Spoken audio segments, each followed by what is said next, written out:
समय की बात है।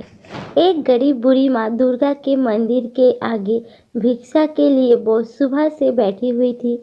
लेकिन उस दिन उसे उस मंदिर के बाहर कुछ भी नहीं मिला और उस दिन उसने पानी पीकर ही अपनी भूख मिटानी पड़ी। तब उसने सोचा कि चलो कोई बात नहीं, शायद कल कुछ मिल जाए। तो अगले दिन भी वो दुर्गा माँ के मंदिर में आगे भिक्षा के लिए बैठ गई। तब उस गरीब को ही देखकर बड़ी खुशी हुई कि मंदिर में उस दिन बहुत ही ज़्यादा भीड़ थी। शायद कोई त्योहार होगा, क्योंकि वो मंदिर दुर्गा माता का बहुत ही प्राचीन मंदिर था। लेकिन ये क्या, वहाँ इतने लोग मंदिर में आकर चले गए, लेकिन उस बूढ़ी गरीब को किसी ने भी कुछ भी नहीं दिया।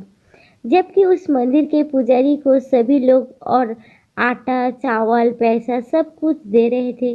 तभी वो भी गरीब आंखों में आंसू ले माँ दुर्गा को याद करने लगी और उसने ये कहने लगी कि हे मैया, मुझे दुख है इस बात की नहीं कि मुझे कोई भिक्षा नहीं दे रहा है। मुझे तो केवल दुख इस बात का है कि भरे हुए घर को हर कोई इंसान और भी ज़्यादा क्यों भरता रहता है और भेड़ चाल चलता रहता है। ऐसा ही चलता रहा तो हम जैसे गरीब लोगों का क्या होगा। दुर्गा मैया से मन में इतना कहने के बाद उस बूढ़ी माँ ने सोचा कि शायद आज भी मुझे भूखा सोना पड़ेगा। इतने में ही ना जाने कहाँ से एक सुंदर सी कन्या उस दुर्गा माँ के मंदिर की सीढ़ियों चढ़ने लगे और जैसे मौसम बदल गया हो और जैसे ही वो सुंदर सी कन्या उस पंडित के पास पहुंचे तो उस समय वहाँ उस गांव का एक बहुत ही धनवान व्यक्ति खड़ा हुआ था। तो जैसे उस धनवान व्यक्ति ने अपनी पैसों और लड्डू बर्फी से भरी हुई थाली पूजा के लिए पंडित को पकड़ आने लगे, तो वैसे ही उस कन्या ने उसे रोकते हुए कहा कि हे धनवान व्यक्ति, तुम ये पैसे और लड्डू बर्फ से भरी हुई थाली इस मंदिर के बाहर बैठी बूढ़ी गरीब माँ क्यों नहीं देते हो? वो कल से भूखी है और उसकी सहायता करना तुम्हारा कर्तव्य है। जबकि दुर्गा माँ ने तुम्हें तुम्हारी मेहनत का खूब धन दिया हुआ है। लेकिन उस धनवान व्यक्ति ने अपना घमंड दिखाते हुए उस छोटी सी कन्या से कहा कि तुम होती कौन हो मेरी दुर्गा माँ की पूजा के बीच में आने वाली, और मैं ये अपना सारा धन इस बूढ़ी गरीब पर क्यों लुटाऊं? तब उस कन्या ने उस धनवान व्यक्ति को दोबारा कहा कि धनवान व्यक्ति, मान जाओ, ये पैसों की थाली तो तुम्हें उस बूढ़ी गरीब को ही देनी होगी। लेकिन उस धनवान व्यक्ति ने उस सुंदर कन्या की बात नहीं मानकर वो पैसों की थाली उस पंडित को जैसे ही पकड़ने लगा दिया, वैसे ही उस कन्या ने जोर से धरती पर अपना पैर मारा। तो जैसे ही पूरी धरती ही हिलने लगी और अचानक धनवान व्यक्ति सीढ़ियों से लुढ़कता हुआ उसी बूढ़ी गरीब के पैरों में आकर गिरा। धनवान व्यक्ति पैसे की थाली देने से मना कर रहा था।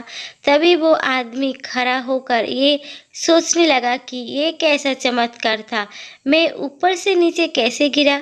उसने ऊपर की तरफ देखा तो मंदिर के पास भी कोई नहीं था और वो कन्या भी वहाँ नहीं थी। तो उसने उस मंदिर के पंडित से पूछा कि पंडित जी, अभी अभी यहाँ पर एक सुंदर सी कन्या खड़ी थी जो मुझे मंदिर में प्रसाद चढ़ाकर उस गरीब बूढ़ी को देने के लिए कह रही थी। तो उस पंडित ने बहुत ही अचंभित होते हुए उस धनवान आदमी से कहा कि नहीं नहीं, यहाँ तो कोई भी कन्या नहीं आई और मैंने तो आपको भी यहाँ अभी अभी देखा। इतना सुनते ही उस धनवान आदमी की आंखों में दुख भरे आंसू आ जाते हैं और वो सब समझ जाता है कि वो कन्या कोई और नहीं बल्कि मेरी दुर्गा माँ ही थी, मगर मैं उन्हें क्यों नहीं पहचान पाया और उनका कहा भी मैंने क्यों नहीं माना।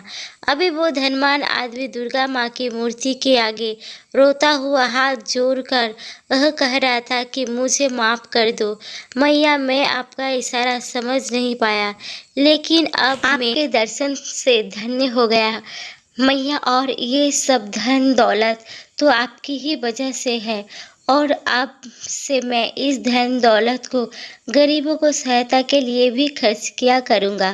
तभी उस समय वो धनवान आदमी उस बूढ़ी गरीब के पास जाता है और उसे वो कुछ पैसे और कुछ खाने के लिए दे देता है। तो वो बूढ़ी गरीब उसे खूब आशीर्वाद देती है और कहती है कि तुम हमेशा धनवान रहो और माता रानी तुम्हारे और तुम्हारे परिवार की हमेशा रक्षा करेगी। ऐसी आशीर्वाद से उस धनवान आदमी को बहुत ही खुशी मिली और तभी से उस आदमी को कोई भी गरीब मिलता था तो वो उसकी सहायता ज़रूर करता था। तो दोस्तों, वो ईश्वर भी हमें ये कभी नहीं कहता कि मंदिर में आप दान दो, बल्कि आप किसी मंदिर की बजाय उन लोगों को ज़्यादा सहायता करो जिन लोगों की वाकई में आपकी सहायता की ज़रूरत हो। क्योंकि दोस्तों, ईश्वर ने तो हमें खाना पानी कपड़ा मकान सब दिया है, मगर क्योंकि आपको कभी ये देखकर अभी भी लगेगा कि जब आपके ही सामने कोई गरीब सिर्फ 2 रोटी के लिए ही आंसू बहा रहा है, तो इसलिए दोस्तों हमेशा हम सभी को गरीब की सहायता करना चाहिए। आज की छोटी सी कहानी आप सबको पसंद आती हो तो प्लीज़ एक लाइक ज़रूर कर देना। मेरे चैनल को सब्सक्राइब करना ना भूलिए। देखने के लिए दिल से धन्यवाद।